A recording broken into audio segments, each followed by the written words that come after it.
Alors bonjour tout le monde, c'est Josée pour Pinceau, en direct de mon atelier ce matin, en ce beau vendredi de tempête. Encore une fois, alors on peut prendre du temps pour être à l'intérieur, ça c'est sûr que ça aide. J'ai installé des toiles derrière moi, j'y ai pensé cette semaine, alors j'ai des projets derrière moi. J'ai préparé un petit quelque chose à propos des pâtes. Alors j'ai différentes sortes de pâtes que je veux vous parler. Un peu mes préférés, ce que j'utilise le plus régulier.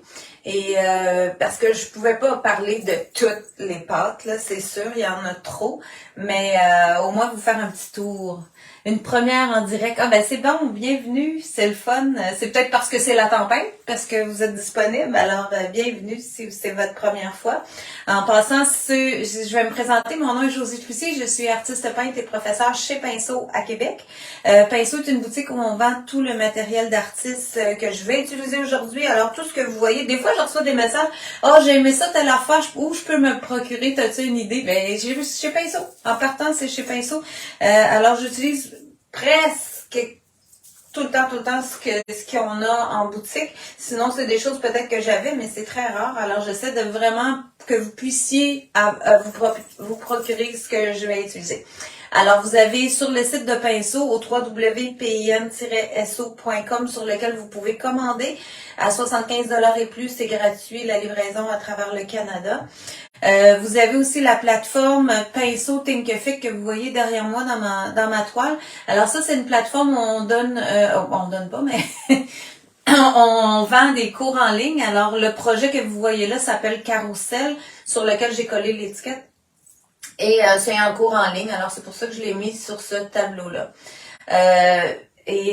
Vous avez plein de choses là, que vous pouvez voir. Il y a deux vidéos gratuites. Il y en a un qui vous explique comment la plateforme fonctionne. Alors, ça vaut la peine d'aller vous inscrire sur la plateforme. C'est juste rentrer votre nom, un mot de passe et vous avez accès à voir comment ça fonctionne, vous familiariser avec ça. Puis après ça, vous pourrez peut-être vous procurer des cours en ligne. Alors, c'est bien intéressant qu'on peut faire dans le confort du foyer une journée comme aujourd'hui. Alors, aujourd'hui, je vous parle des pâtes à texturer. J'en ai de Liquitex Golden et d'Emco. Je vais jouer un peu avec tout ça. Ça ressemble d'un produit à l'autre. Les toiles qui sont derrière moi, je vais juste vous expliquer un petit peu.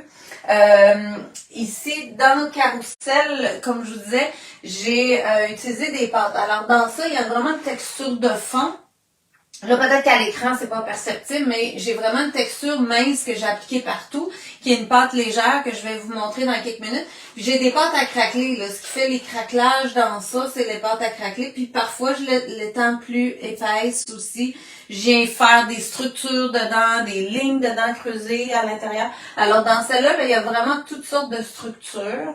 Dans celle-ci, j'ai utilisé une structure de fond, alors une pâte à texturer dans le fond que j'ai fait des lignes aussi dedans. Ces deux projets-là, si jamais vous intéresse, Carousel est disponible en patron, c'est ma grande toile qui est ici, et en cours en ligne sur Thinkific. Le projet Femme, qui est un mix média avec des collages et toutes sortes de choses, lui est disponible en patron seulement, mais il est intéressant au niveau de la structure. Je pourrais vous le montrer de proche sous l'écran tout à l'heure. Ici, j'ai le projet aussi qui est fait par Carole Majot, qui s'appelle Highland. Alors, c'est une vache Highland. Et elle l'a toute structurée avec de la pâte à l'intérieur. Elle a sculpté la vache un petit peu avec une structure. Alors, c'est intéressant parce qu'on a un effet très lisse pour l'extérieur, puis on a une structure dans la vache. Alors, je vais vous montrer aussi, j'ai un petit panneau sur lequel on voit l'application seulement de la pâte. Alors, lui est disponible en patron aussi chez Pinceau. Fait que je vais juste prendre celle-là pour vous montrer de proche en tournant ma caméra. Vous allez voir un peu les structures qui sont au fond. On va s'installer avec ça. Alors, dans la toile qui était au mur, je voulais vous le montrer parce qu'on les voit bien, je pense, les structures, là. Vous voyez, dans la pâte du fond, j'ai vraiment des lignes dans ma pâte que j'ai sculptée. Alors, quand je reviens faire des brossages, des lavis, on voit les structures qui ressortent. Alors là où il y a de la pâte, il y a des places où il n'y en a pas, il y a des places où je suis direct sur la toile et il y a des places où il y a vraiment des structures creuser avec plus d'épaisseur. Alors, il n'y a pas de règle précise pour appliquer de la pâte, là, c'est toutes sortes de façons. Fait que ça vous donne une idée. Alors, bon, alors là, vous voyez ma table avec mes pâtes. Je vais commencer par vous en parler. Pour ce qui est des questions, ceux qui sont peut-être pas habitués, je réponds habituellement tout le temps aux questions que vous me mettez. Si jamais je réponds pas en direct, pendant le direct, je vais y répondre après par écrit ou vous mettre les liens ou des choses comme ça. OK. Ça. OK. OK. Alors, je vais vous faire un petit peu, là, ce que j'ai devant moi, j'ai la pâte légère de Demco. Ici, j'ai une pâte qui s'appelle Coarse Modeling Paste. Là, il y a des étiquettes des fois qui sont pas encore traduites. Là. Ça dépend, comme vous voyez, Golden. Ici, il y a les deux langues, là, mais des fois, ils sont un petit peu... ils nous envoient le stock quand même. On préfère avoir le stock, mais... alors, Coarse Modeling Paste, c'est une pâte beaucoup plus épaisse, plus de structure dedans, plus sablonneuse par rapport à la légère. Vous avez la pâte à craqueler ici que j'ai la pâte flexible aussi pour vous donner un petit peu un visuel de qu'est-ce qu'ont l'air les pots là, c'est pour ça que je les ai mis pour vous les montrer. Ici j'ai des petites billes, je vais tenter d'en mettre d'avoir le temps d'en mettre dans une démo pour vous montrer qu'on peut rajouter aussi de la structure dans une pâte qui en a peut-être moins puis on voudrait rajouter, ça va coller dans la pâte. Fait que je vais essayer de penser à ça en cours de route. OK. Alors, c'est quoi les différences? Alors, la légère, si on prend les deux légères comme ça dans Demco et Golden, alors ça le dit, c'est pâte allégée. Alors, pâte légère, c'est une pâte qui est beaucoup plus mince, plus... puis ça, c'est à comparer vraiment quand... il va sûrement m'aider à passer par-dessus ma pâte. Ah mon Dieu, non, c'est tellement le fun la pâte, vous n'avez pas à avoir peur, c'est tellement fun à travailler. Moi, j'ai de la misère à pas en mettre dans un projet, j'adore ça, ça se travaille super bien, vous n'avez pas à avoir peur, ça se travaille vraiment bien. Je vous dirais la plus simple pour commencer, c'est justement celle-là, Modeling Paste allégé. Parce que juste au poids, là celui-là, ça c'est un pot neuf, puis celui-là aussi. Alors, si je pèse les deux poids, là, c'est du simple au double, c'est pas compliqué. Alors, c'est vraiment léger au niveau du poids physique. Donc, si vous faites une grande toile, puis que vous voulez mettre beaucoup de structure, vous aimez ça très épais, ben c'est sûr que vous êtes mieux d'opter pour une pâte légère pour pas alourdir votre projet à la fin. Plus il va avoir une pâte qui est lourde, le poids final du projet va être affecté aussi. Même chose pour un mortier de structure flexible comme ça par rapport à ça, c'est vraiment du simple au double, c'est vraiment très lourd comme produit. Donc ça, au magasin, là, vous pouvez déjà constater ça sans avoir ouvert le pot. Alors, ça le dit, pâte allégée. Et aussi, elle s'applique, elle a une texture très fluffy. J'appelle ça comme un peu un fromage à la crème, là. Ah ben, je vais finir mon vieux pot parce que lui, il est pas fini. Alors ça, c'est la même chose, la légère. Là, comment je mettais, je mettais, ben je vais le mettre sur ça puis je vais vous, ça c'est une vieille toile, mais je sais pas si je vais être capable de vous démontrer ça. J'espère en tout cas. Fait ça fait, c'est plus comme une texte, c'est vraiment léger, c'est vraiment, puis vous voyez là, je suis capable de vraiment venir faire des structures comme là, si je la laisse comme ça, elle va sécher comme ça. Je perds rien. Ça reste vraiment la structure que je lui donne. Je viens creuser dedans, je vais avoir cette ligne-là. Ça va vraiment garder la structure exacte que je vais lui donner. Puis des fois, prenez le temps aussi de lire les étiquettes avant de choisir quand vous pouvez. Ils vont dire, et comme ici, ils disent que ça sèche avec une structure soft, c'est flexible, c'est mat, c'est absorbant. Moi, ce que j'aime des pâtes légères, j'ai travaillé avec la Demco, la Golden, et d'une marque à l'autre, ça va changer aussi, méfiez-vous. Faut vraiment, des fois, faire un petit test pour s'assurer que c'est le produit qu'on préfère.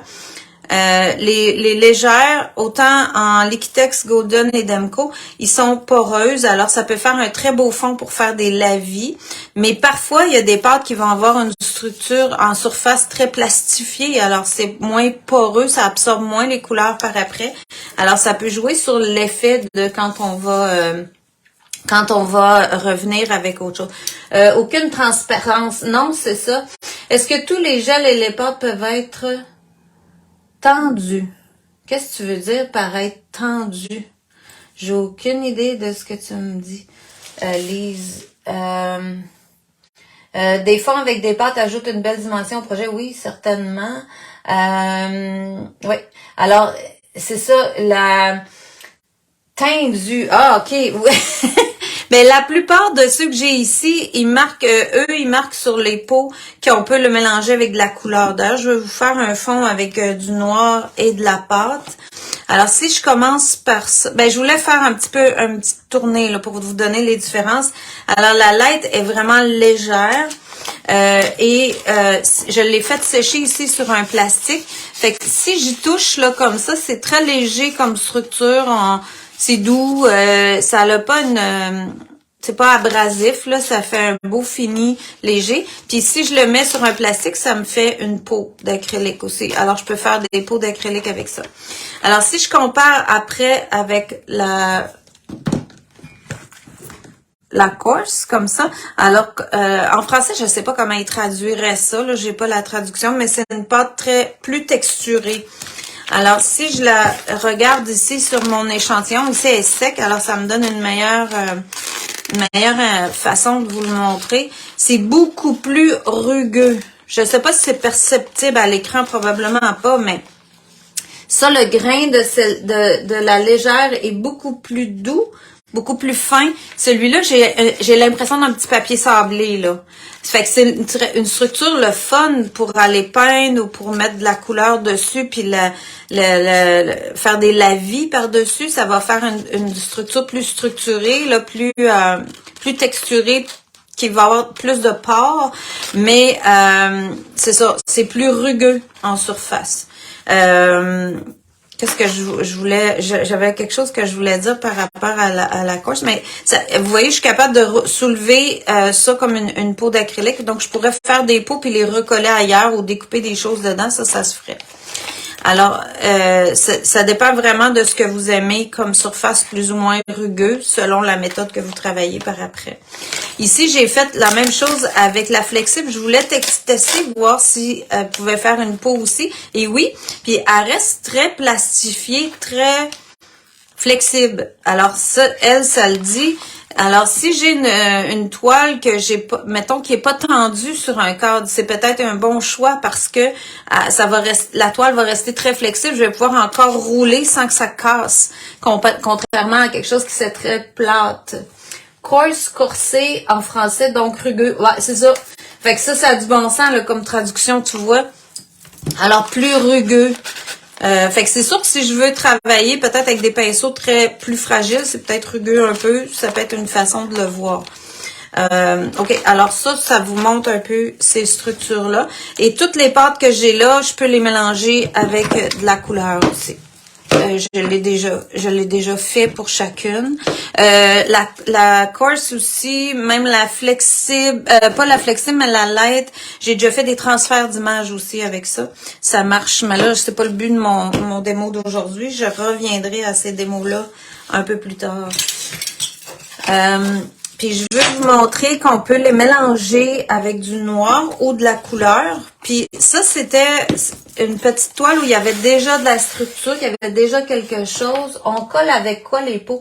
Ben, ça pourrait être avec un gel, ça pourrait être un Bindex, un liant acrylique, un médium mat, un médium brillant. Tout ça va coller, en autant qu'on revient avec un produit acrylique.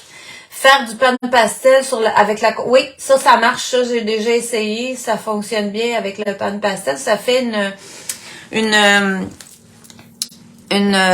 surface où ça accroche parce que c'est rugueux. Je vous dirais que ça peut peut-être être difficile un peu pour les éponges, mais ça se ferait. Là, je voulais vous faire une petite démo simple, mais des fois, on y pense pas. Comme dans mon dernier projet des dernières portes ouvertes, qui s'appelle Rencontre, j'avais un fond noir sur lequel j'ai commencé. Ben, j'avais fait un mélange de noir et de pâte légère. Alors, ce que j'aime de la pâte légère, c'est qu'elle change pas la couleur elle absorbe la couleur. Alors, si je viens mettre à peu près moitié-moitié, puis je le mélange, ça va rester très noir. Ça, c'est des tests à faire pour voir si la pâte va changer. Je vous dirais, quand elle a une allure plus grisonnante, habituellement, ça va teinter un peu les couleurs, ça va les atténuer. Mais c'est toujours le fun de penser à ça parce que des fois, c'est plus facile de retravailler par-dessus un fond qui a déjà une couleur. Ça peut être le fun. Ça se fait. On n'est pas porté à faire ça souvent, mais ça se fait bien. Puis là, en ayant mis aussi, là, est-ce que je peux teindre avec, est-ce que je peux colorer ma pâte avec de la fluide? Oui. Est-ce que je peux colorer avec de la peinture avec une viscosité plus épaisse? Oui. Mais ça va affecter. Si je prends une peinture très très liquide que je mélange avec ma pâte puis que je mets moitié-moitié, ma pâte va se liquéfier. Si je prends plus épais comme ici une viscosité épaisse, je garde pas mal la même structure dans ma pâte, vous comprenez? Alors selon la viscosité de la peinture, ça va jouer sur l'épaisseur de pâte. Alors peut-être mettre moins de liquide, tu sais, doser votre quantité de peinture par rapport à la pâte, mais ça marche. Quelqu'un maintenant, est-ce qu'on peut aussi travailler avec de la peinture à l'huile? Là, ça, c'est des produits acryliques. Alors, de le mélanger directement, non. Ça, je suis sûre que non. Ça, c'est sûr que c'est pas compatible. Par contre, vous faire un fond en pâte puis travailler à l'huile par-dessus, ça, il n'y a pas de problème. Parce qu'on peut toujours travailler gras sur maigre, qui appelle, là. Alors, vous pourriez faire un fond en pâte, puis d'après moi, n'importe lequel, puis venir travailler par-dessus. C'est sûr que l'huile va être absorbée par ça, parce que c'est des pâtes qui sont poreuses. Alors, si vous voulez que votre huile reste vraiment en surface, peut-être à ce moment-là, recouvrir votre pâte de gesso avant de travailler à l'huile par-dessus, mais pas mélanger ensemble. Ça, je suis pas mal certaine que vous n'aurez pas des bons résultats. J'ai jamais fait ça, en tout cas. Là, moi, quand je veux, ça m'est arrivé de récupérer des toiles qui avaient déjà, comme lui, il y a déjà une structure un peu. Alors, si je veux vraiment recouvrir, ben c'est là que je vais utiliser la pâte, soit avec de la couleur déjà dedans, soit naturelle, mais en mettant du noir ou une couleur, ben je suis sûre que je transforme déjà la couleur de ma toile, ça va plus vite. Alors, ça peut être une bonne idée de faire ça. Puis, d'en mettre assez épais. Puis, en même temps, je cache la structure que j'avais et je colore ma toile. Fait que ça, c'est une belle façon de transformer une toile. Fait que ça, je vais m'en faire une autre section pour la remplir vraiment au complet parce que je pense bien que je vais continuer.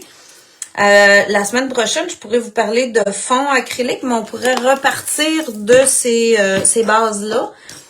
C'est ce que j'ai pensé. En tout cas, ça m'a fait penser à ça en préparant mes affaires. Là, je vais en mettre un petit peu plus. Alors ici, je suis avec la Light Modeling Paste de Golden. Mais j'ai souvent fait ça aussi avec la Demco. Si jamais c'est ce que vous avez, ça fonctionne très bien aussi. L'autre avantage de la pâte légère comme ça que j'aime, c'est qu'elle sèche vite. Alors, c'est pour ça que souvent, je vais la privilégier dans un cours, surtout quand les gens arrivent puis ils en ont jamais fait, qu'ils veulent le faire en cours. Puis si on veut pas perdre tout le cours au complet, on va appliquer une couche de pâte légère. On est capable de la sécher au séchoir. Elle va sécher très rapidement, puis je peux continuer à travailler par-dessus. Alors, là, après ça, la façon de travailler votre pâte, là, ben, il va en avoir de toutes sortes, là. Vous pouvez travailler de toutes sortes de façons. Ici, j'étais avec une spatule en métal. Là, je vais vous en faire un petit bout avec les galets, parce que c'était ça que je voulais faire, puis j'ai pas fait. Alors, les galets comme ça en caoutchouc, moi, j'aime beaucoup. Ça va ressembler à la spatule, sauf qu'on dirait que ça fait des plus belles rondeurs. J'aime bien aussi faire ça. Puis c'est ce que j'avais utilisé dans Carousel pour faire la base, le fond. Je trouve que ça fait différent quand même comme effet que la spatule en métal. C'est pas toujours le même la même chose, puis je peux utiliser facilement pour venir dessiner dedans. Ça, si je le laissais sécher tel quel, il va le garder tel quel. Alors, je peux croiser. J'en ai pas très épais, mais vous allez voir qu'un coup séché, je vais être capable de tout faire sortir la structure qu'il y a là-dedans. Ben, écoute, je vais en manquer encore. J'ai de la misère à me doser ce matin. Je vais juste le finir pour qu'il sèche tout en même temps. Voilà. Puis, on en reprend. Là, je devrais être bonne avec ça, je peux pas croire. Puis, vous voyez que mon dosage, là, j'y vais quand même assez à peu près à l'œil, en moitié-moitié. Voilà. Fait que c'est pas vrai que ça prend une grosse épaisseur. Ça peut être mince, assez mince comme je suis là. Mais je vais quand même avoir une belle structure de fond. Et ça va bien travailler par-dessus ça parce que je vais avoir une absorption. Je vais avoir une belle... un beau fond. Qui va avoir des textures sur lesquelles je vais pouvoir brosser, utiliser mes pinceaux, mes couleurs de différentes façons. Alors, si j'avais pas mis de noir, là, à ce moment-là, j'aurais une absorption pour faire comme de l'aquarelle ou du brochot, des peintures très fluides. Ça pourrait s'utiliser sur la pâte très blanche. Ici, ben, je vais plutôt le travailler en brossage quand je vais vous revenir avec ça. Alors ça me fait un beau fond intéressant. Et je vais laisser sécher ça. Alors, ça peut être simple de même, hein, vos premières expériences. Ça peut être juste d'appliquer la pâte telle quelle ou avec du noir, avec quelque chose dedans. Donc, on va laisser sécher ça. Voilà, j'ai déjà utilisé 5 affaires. OK. Alors, après ça. Pourquoi en direct que ça coupe à tout moment? Est-ce que c'est normal? Ici, ça coupe pas. Ça, je vous dirais, c'est plus votre Internet de votre côté. Je sais que les gens nous le demandent souvent, mais quand il y a des problèmes de son ou de coupage, c'est vraiment comme dans votre branchement Internet à vous. Pour moi, ici, tout semble bien fonctionner, là. Fait que c'est plus de peut-être fermer votre appareil, réouvrir ou c'est souvent vos contacts à vous, votre Internet à vous qui a un petit quelque chose à remettre à jour. Pas à remettre à jour, mais à repartir. Alors là, je voulais vous parler de la craquelée. Alors dans le fond, la coarse et la light, c'est le poids, la différence et la texture vraiment quand c'est sec là. La coarse va être plus rugueuse et la light va être plus fine. Fait que je peux faire à peu près les mêmes choses avec les deux pâtes. Ça vous dit tout de suite cet effet-là. Ensuite, je voulais vous parler de la pâte crackle. Alors, la crackle, vous en avez de différentes sortes. Ici, je l'ai appliquée dans mon petit oiseau. Je sais pas. Oui, on le voit. OK. Alors, vous voyez mon craquelage ici. Je l'ai mis par-dessus quelque chose qui était déjà peint.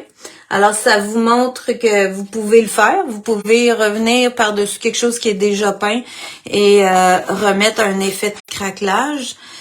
Puis ici, je l'ai sur le coin ici en bas à droite, je l'ai mis plus épais. Donc, mes formes créées par les craquelures sont plus grosses. Alors, c'est la forme qui est plus grosse. Et ici, c'est plus mince dans le coin en haut, ici à gauche.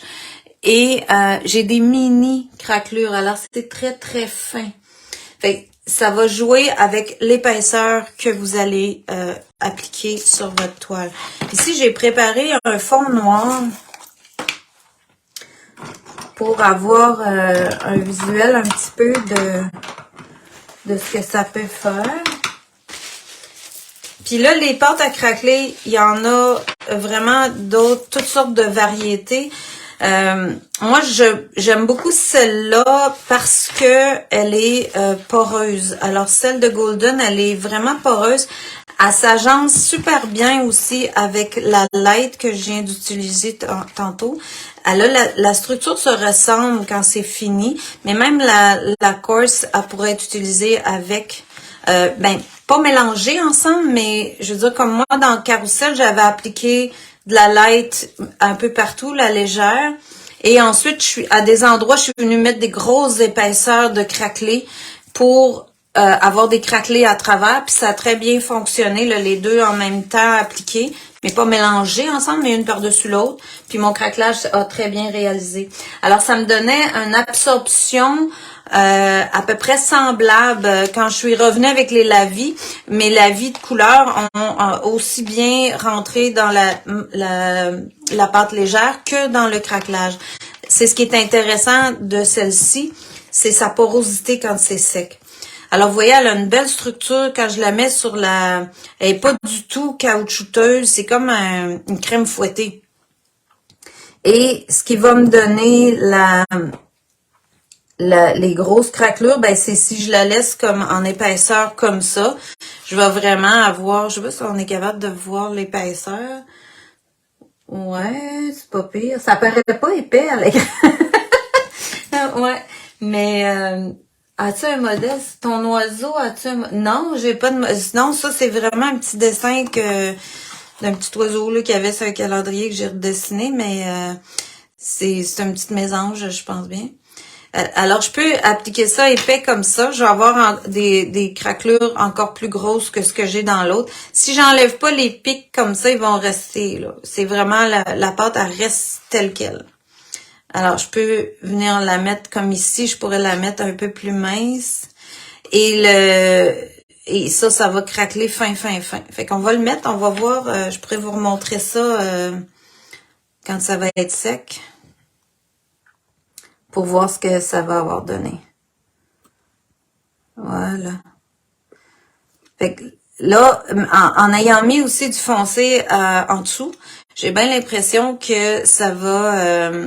je vais voir un peu le noir à travers la pâte. Là. On voit un petit peu de jaune à travers mes craquelures. Ici, on sent un petit peu plus là, parce que j'étais sur une couleur. Alors, on va voir ce que ça va donner, mais c'est juste pour vous dire que vous pouvez facilement faire ça. Faut juste pas trop la taponner, là. Je veux dire, quand j'ai commencé, je l'ai appliquée, je la laisse aller. Parce que si je joue trop dedans ou qu'elle commence à sécher, c'est comme n'importe quelle pâte ou médium à craqueler. Si vous jouez trop dedans, vous y enlevez son effet. Alors, faut vraiment garder ça simple là, comme application. Tu sais, là, je pourrais encore jouer dedans, ça fait pas longtemps. Mais là où ça a commencé à sécher, si je vais avoir des craques, faut pas que je le bouge trop de fois. Peut-on peindre la pâte? Oui, ben là, comme j'ai fait ici, je peux la colorer avant. La plupart, ils marquent sur les pots, là, si vous pouvez les colorer ou pas, la quantité de couleurs que vous pouvez mettre. Même, j'étais surprise un matin de lire que dans la pâte à craqueler, j'aurais pu mettre de la peinture dedans, la mélanger jusqu'à... il donnait un pourcentage...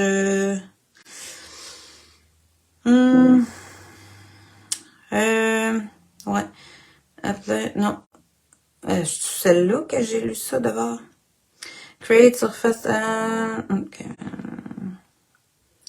Ah oui, c'est 10%. Alors, je pourrais la colorer à 10%. Alors, je serais pas dans mon 50% comme j'ai fait tantôt, mais j'aurais pu la colorer déjà avant de faire ça pour craqueler. Mais ça, c'est le genre de choses que si vous voulez faire ça, testez-vous avant, là. Faites-vous des tests ailleurs, à côté. Moi, j'arrête pas de répéter ça, là.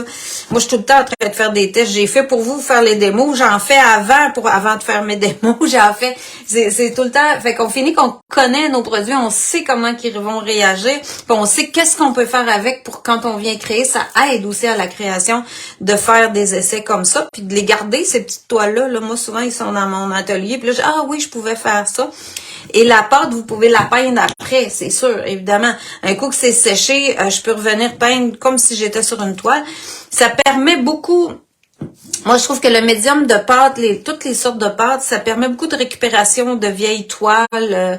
Au lieu de juste un gesso, ben vous pouvez venir faire comme j'ai fait tantôt avec le noir puis couvrir ce que vous avez. Ça peut être des belles façons de faire des récupérations.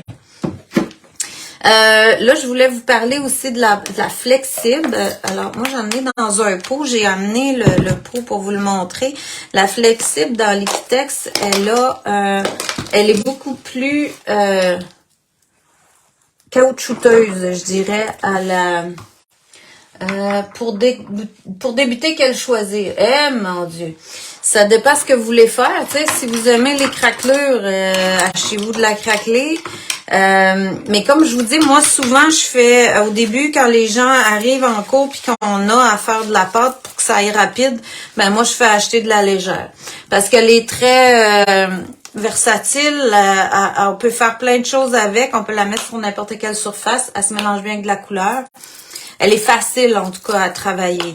Mais quelqu'un aurait de la pâte régulière, la pâte de base. C'est quand c'est marqué juste modeling paste, c'est de la pâte de base. Souvent, elle est un petit peu plus, comme un petit peu un plâtre, là. Ben, ça se travaille très bien aussi, tu sais. Si vous avez à en commander, peut-être commencer par la légère puis la craquelée. Ça vous fait deux choses différentes. Puis après ça, ben là, vous pouvez explorer puis en acheter d'autres. Ça se conserve combien de temps quand le pot est ouvert? Eh, mon Dieu! Ah oui, c'est vrai, j'avais pas pensé de vous parler de ça, vous me faites penser à ça. Moi, je le fais jamais, mais je vais vous donner des trucs pour les conserver. Ça se garde longtemps, tu sais, si tu as le pot d'origine comme ça, moi, c'est rare que j'en ai jeté, là, mais il y a des trucs pour les conserver. J'ai pas avec moi ben, je vais vous l'expliquer verbalement parce que là, je l'ai pas avec moi. Admettons que je finirais de travailler ma pâte, là. Ben, ce que je pourrais faire, ça serait de l'envoyer au fond. Vraiment la faire tout se coller ensemble, là. Tu sais, pour qu'il y ait le moins de petites traces au bord, là, puis enlever l'air un peu dedans, comme ça. Puis là, mais là, je serais pas capable de faire ça avec ça. On va la retourner là. OK, parfait. Fait que là, mettons, je vide ma spatule. Et là, ce que je ferais, c'est que je prendrais un morceau de plastique, comme un saran wrap, là. J'ai un petit sac ici, puis je le rentrerais dedans, mon morceau de plastique, mon morceau de saran wrap, pour qu'il touche à ma pâte. Puis je le laisse dépasser de chaque côté du pot. Et je peux prendre un morceau d'essuie-tout. J'ai beaucoup d'élèves qui le font, puis ça aide à le conserver plus longtemps. Parce que moi, c'est sûr que ces pots-là, je les rouvre quasiment tous les semaines. Fait que je finis par les passer assez rapidement. Mais ce que vous pouvez faire, c'est ça. Coller le saran wrap directement sur la pâte, le laisser dépasser autour. Ensuite, ça vous crée un petit espace. Vous prenez un morceau de napkin que vous mouillez, puis vous le mettez sur votre plastique. Alors, lui, il va garder de l'humidité dans le pot. Le plastique va faire que l'air ne touchera pas à la pâte, puis là, vous refermez votre couvercle. Alors ça va faire la pâte, elle va se conserver beaucoup plus longtemps. Alors, quand vous ouvrez votre pot, vous pouvez jeter la petite napkin, la changer et enlever votre plastique, récupérer la pâte qui est dessus pour aller sur votre toile et continuer avec le reste du pot. C'est pas miraculeux, mais ça aide à prolonger le temps de conservation. OK. Alors ça, c'est pour merci de me l'avoir fait penser parce que j'aurais pas pensé. Comme je vous dis, ça dépend de l'utilisation que vous en faites, mais si vous l'utilisez vraiment souvent, vous n'avez pas besoin de faire ça. Mais si vous savez pas quand est-ce que vous allez réouvrir votre pot, ça vaut la peine. Où je m'en allais là? Flexible. Alors, la flexible, la différence, c'est que je vais tenter de ah non, c'est vrai, c'est pas ça, c'est un pot neuf. Et là là. OK, concentration. Alors, si je viens la chercher, là, c'est beaucoup plus caoutchouteux. Je peux pas vous dire autre chose que ça, là. C'est très, très flexible. Alors, j'ai vraiment quelque chose là qui est comme un crémage épais. Je suis pas dans le fouetté, là. Je suis dans le crémage épais qui est très... Puis vous voyez là dans mon pot comme ça, quand je fais ça, là, je suis capable de faire des pics, là. Fait que ça, c'est sûr que, regarde ça, là, si je le laissais sécher, là, il resterait tel quel. Fait que j'ai vraiment des effets qui étirent plus, elle est plus collante. Fait que je peux faire des vraiment belles affaires, là. C'est vraiment une texture complètement différente de l'autre, de la pâte légère. Je pourrais pas étirer autant la pâte légère puis aller chercher des espèces de feuilles, de minceur comme ça, là, ça se fait bien. Fait que pour imiter comme de l'écorce, je sais pas, tu sais, si vous aimez ces effets-là, ça peut être super le fun à travailler. Faut vraiment voir. Ça me permet de faire ça. Ça me permet d'étirer, de faire full de filaments. Puis ça, si je le laissais sécher de même, là, ça sécherait comme ça. Alors, ça peut être bien intéressant, là. Avec la pellicule Press and Seal, ça va bien car ça colle sur le pot. Ah, ben oui, c'est une bonne idée. Ouais, bonne idée, ça. Mais par contre, bon, elle, c'est un peu sa particularité, le fait qu'elle puisse s'étirer comme ça, qu'elle soit flexible quand elle est complètement séchée, elle reste complètement très, très flexible. Alors, pour une surface qui bouge, comme je vous dis, quelqu'un qui ferait des toiles, qui voudrait les rouler, ça pourrait être intéressant. Des toiles qui seraient pas montées. Mais par contre, si je décide que je l'utilise comme j'ai fait avec ma légère tantôt, je peux très bien faire ça. OK? Alors, pour ce qui est du choix de pâte, laquelle est la mieux? Ben, c'est ça, ça dépend. Moi, je préfère l'autre parce que je suis habituée de travailler avec l'autre, mais c'est vrai. Puis, elle est plus longue à sécher aussi, la flexible, mais elle se travaille très, très bien aussi. Alors, c'est vraiment une question de goût, question de choix. Qu'est-ce que vous préférez comme effet quand vous la travaillez? Fait que, c'est le message, c'est comme, il faut quasiment les essayer pour constater qu'est-ce qu'on aime le plus. Fait que là, je vais juste l'enlever un peu, là, pour pas qu'elle sèche là. Je vais la remettre ici. Puis regardez, parce que si je la travaille très mince aussi, je dis que c'est un peu plus long à sécher, mais si je travaille mince comme ça, là, ça va être super rapide à sécher. Puis je vais avoir un effet très intéressant aussi, qui va ressembler beaucoup à la première que j'ai faite, là, qui était en noir. Fait que ça va se ressembler si je la travaille de la même façon. OK, là, je vois plus mon couvercle. OK, ici. Voilà. Ensuite, je vais juste reviser ma petite feuille pour vous montrer. Ça, je l'ai faite. OK. Puis, je voulais vous montrer. Ah, c'est ça que j'ai pas fait avec le petit... je vais revenir avec ça. Si je veux mettre du sable, parce que, admettons que vous avez de la pâte flexible ou légère, puis que vous voudriez... Ton mélange de peinture en bas à droite ressemble vraiment à un profil de Picasso ou un oiseau de rivage. Tu fais des créations partout. Je suis un peu maniaque des oiseaux. Oui, oui, oui. OK. Ben, je sais pas. Moi, je connais pas assez pour décrire ça. Je peux pas dire. Mais tant mieux si ça vous plaît. Quand on se reconnaît dans ce qu'on voit, c'est le fun. Alors, si je pourrais en remettre un peu, je vais juste vous montrer parce que, dans le fond, des fois, on se dit, ah, j'aimerais ça avoir une structure avec un peu du sable. Ben ça, c'est vraiment des petites billes très, très légères. C'est fait par Powertex. Puis c'est très compatible avec de l'acrylique. Alors, si je viens les mélanger, l'appliquer comme ça dans la pâte, puis juste les faire rentrer un peu avec ma spatule, je vais avoir vraiment un effet de sable. Ça, c'est bien le fun. Fait que c'est les billes small, alors la grosseur small, parce que dans ça, vous avez le sable, puis il y en a deux autres plus grosses aussi, puis ça fait vraiment des grosses billes. Ça peut être intéressant aussi. Mais moi, je voulais vous montrer ceux-là pour que vous puissiez voir que ça peut imiter vraiment une texture de sable. Puis ça va super bien coller dans les pâtes, la pâte à structure qu'on a là. Alors, soit la flexible, soit la légère. J'aurais pu le mélanger avec n'importe quoi. Fait que ça peut être le fun dans plusieurs projets là d'insérer ça. Puis de vous créer un peu votre texture sable à vous. Oui, je vois très bien ce que tu veux dire. OK. Alors, voilà. Ensuite, OK. Ça. Puis, je voulais vous montrer aussi, là, j'ai pas regardé, il est déjà 10h10. Ça, c'était la démo que Carole avait fait de son buffle. Alors, vous voyez qu'elle a de la pâte, qu'elle a été vraiment sculptée dans son buffle pour faire les poils. Alors, juste avec une spatule, il y a tellement d'idées qu'on peut faire avec ça, là. Je sais pas si vous vous rendez compte, là, à mesure que je vous en parle. On pourrait travailler à sculpter quelque chose de très, très précis, mais comme dans ça, là, elle est simplement venue, puis elle a appliqué ça pour structurer les poils. Alors, comme c'est des pâtes qui vont garder exactement la structure, ben on va se ramasser avec vraiment tout le buff qui va être en structure. Puis on va déjà avoir... Moi, ce que j'aime quand on fait ça, c'est qu'on a notre dessin. On a notre dessin en structure. Alors, on se perd pas. Puis, on a un bel effet.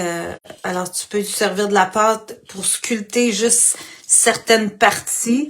Ici, je pourrais sculpter mon petit oiseau, venir lui faire toutes des plumes avec ma structure et avoir un superbe effet. Puis ici, l'appliquer plus mince parce que c'est en dessous. Juste donner vraiment la structure à l'intérieur de ce qu'on choisit. Alors, la pâte peut servir pour faire un fond ou pour vraiment structurer quelque chose qu'on veut qui ressorte dans la toile. Et tout ça va être absorbant, va absorber les couleurs par la suite. Une autre idée que moi j'ai fait de temps en temps, puis qui est le fun à faire avec la pâte, je vais probablement terminer avec ça. Je pense que c'était ça que... C'est d'utiliser un petit sac comme ça pour faire comme une douille. Ah, tu vois, ça, c'est une toile qui avait du brochot dessus. Là, c'est tellement fort, le brochot, ça passait à travers le gesso noir. Ça ressort dans ma pâte. Alors, c'est assez spécial, le brochot. Puis, alors, on pourrait faire une fleur ou sculpter une fleur avec comme une douille. Là, ça va me prendre mes ciseaux. Et en crayon, j'ai-tu un crayon?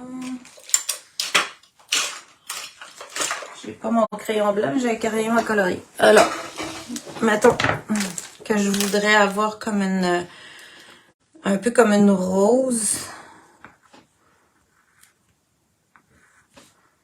Je pourrais me faire un peu un croquis, là.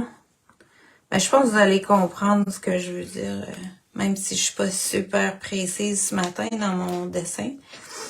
On peut avoir comme des pétales, un peu. Puis, je pourrais même faire des feuillages, là.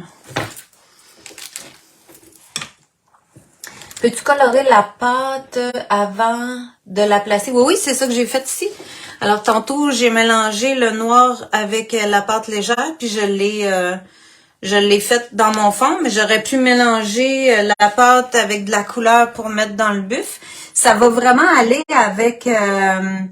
peut-on le faire avec la pâte légère, le bœuf? Oui, bien sûr. Là, j'ai pris la flexible. Carole, elle avait pris la régulière.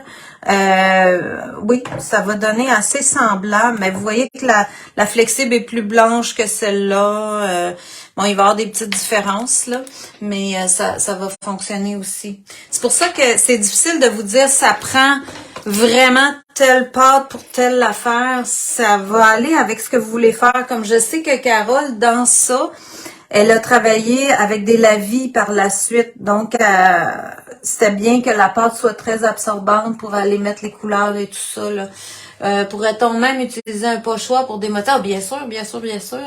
Hier, on faisait un fond sur une toile. Une élève a commencé un projet, puis on a utilisé des pochoirs, on a utilisé des sacs d'oignons, qu'on a embarqué de la pâte dedans, qu'on a soulevé, puis là, on avait plein de structures qui se faisaient. Tout ça, oui, peut être utilisé. Bon, je finis avec mon petit sac Ziploc. Je pense que je vais vider cette peau-là, tant qu'à y être. Fait que ça, c'est la Demco, là. Vous allez voir, elle ressemble pas mal à la pâte légère de Golden. Alors, je la mets dans un coin dans mon sac.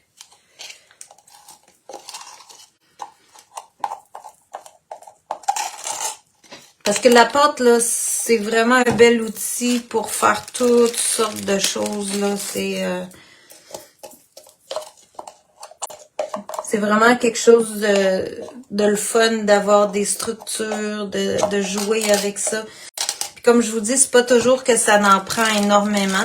J'avais fait aussi un projet où j'avais travaillé avec le Saran Wrap. J'ai même pas pensé là, de vous remontrer ça. Mais c'est toutes des possibilités. Si vous travaillez à l'acrylique, c'est vraiment un beau médium à avoir pour continuer à travailler. Fait que là, j'en ai pas tant que ça, mais c'est pas grave, on va l'essayer. Si je faisais une grande toile, là, j'en remplirais beaucoup plus que ça parce que je voudrais avoir plus grand dans mon sac. Puis là, je tourne ça. Alors, ça, c'est vide. Voilà. Et je peux me servir de mon sac pour faire une douille. Alors, pour commencer, là, je vais couper ça tout petit. Puis, je vais aller le tester. Alors, je le twist. Puis, il va travailler vraiment comme une douille. Puis, là, je vais aller le mettre dans le creux de ma main. Puis, je vais être capable de faire sortir ma pâte. Là, je l'ai vraiment coupé petit, ça a l'air. On va couper un petit peu plus. OK. Parfait. Fait que je peux commencer à l'intérieur, puis là, venir vraiment comme structurer ma pâte pour faire mes pétales. Ça fait longtemps que j'ai fait ça, mais j'aimais ça.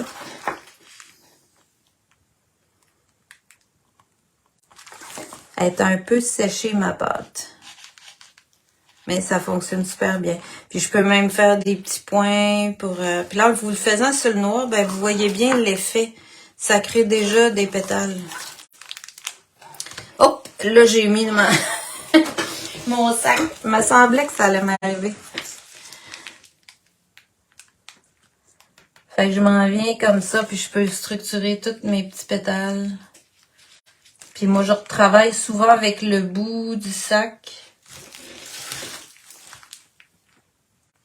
Là, en vous le faisant, je m'aperçois que c'est ça. L'idéal, c'est de faire un côté puis de rentrer. Là, je suis partie dans le milieu, mais j'ai oublié ma méthode.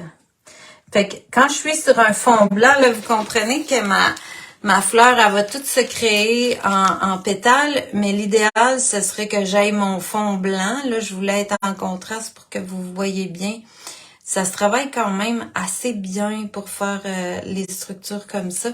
Puis je vais avoir vraiment un bel effet de fleurs avec des pétales toutes structurés. Souvent aussi, ce que j'aime bien faire, c'est d'avoir une couche de pâte partout sur ma toile, puis revenir quand la pâte est sèche, refaire ma fleur comme ça. Alors quand tu viens la peindre, là, tout absorbe la couleur, fait que ça fait vraiment un bel effet. Alors, là, ma fleur, comme ça. Puis vous pouvez essuyer un peu aussi la douille de temps en temps, là, pour qu'elle travaille plus précis. Puis je retravaillais aussi, le projet que j'avais fait avec ça, j'avais retravaillé au vitrail. C'était beau. Alors, c'est des idées de travail avec la pâte, là, de toutes sortes de façons. Fait que ça vous fait une belle fleur, puis je peux venir vraiment faire ma feuille aussi avec ça. Des fois, on est plus habile directement comme ça, comme si on travaillait avec un crayon que de travailler avec la spatule. Des fois, c'est moins naturel, la spatule. Fait que ça peut être des méthodes là, que vous essayez puis que vous utilisez. Alors là, vous comprenez que c'est très en contraste. Si j'avais mon fond blanc, mais je voulais que vous voyez mieux mon effet. Probablement mon craquelage sera pas très beau ici là parce qu'il a été magané pas mal, mais je l'ai sur l'autre toile. Alors on pourra voir qu'est-ce que ça va donner. La semaine prochaine, je vous ferai des fonds à l'acrylique. Alors, on pourra retravailler sur ça. Alors, ça ici, si j'étais sur un fond blanc, là, tout serait blanc, tout s'absorberait de la même façon. Ce serait super intéressant. Alors, quelle pâte as-tu pris? Ah, ben là, j'ai la légère. Moi, je trouve que c'est avec vraiment la légère, ça que ça va le mieux, par exemple, ça, pour faire ça, là. La pâte Demco comme ça, puis la Light Modeling Paste pour faire la douille, là, c'est vraiment ça qui fonctionne le mieux. Pour faire cette technique-là. Puis vous pouvez vraiment en mettre, là je n'ai pas mis très épais, je n'avais pas beaucoup dans mon sac, mais j'aurais pu la faire beaucoup plus structurée encore, là ça fait vraiment des beaux effets. Alors, merci d'avoir été là. Je vais juste vous remettre ça visuel. Alors, on a parlé des pâtes légères, de la course. Alors, celle-là qui est plus structurée, un peu plus sablonneuse. La light est plus lisse et la crackle et la flexible qui est beaucoup plus malléable, plus étirable, je dirais, là, pour faire des choses qui vont plus s'étirer. Je pense que ça fait pas mal le tour. J'avais sorti mes petites choses de Jelly Art parce que des fois aussi, je vous ai déjà fait des démos où je mélangeais différentes couleurs avec de la pâte pour venir les travailler avec les épaisseurs. Ça peut être pour épaissir votre peinture, tout ça. Alors là, je pense que je l'ai dit pas mal. Je l'ai dit assez pour aujourd'hui. Alors, on se reverra pour un autre direct. Puis, on va continuer à faire des directs comme ça pour vous donner d'autres idées aussi.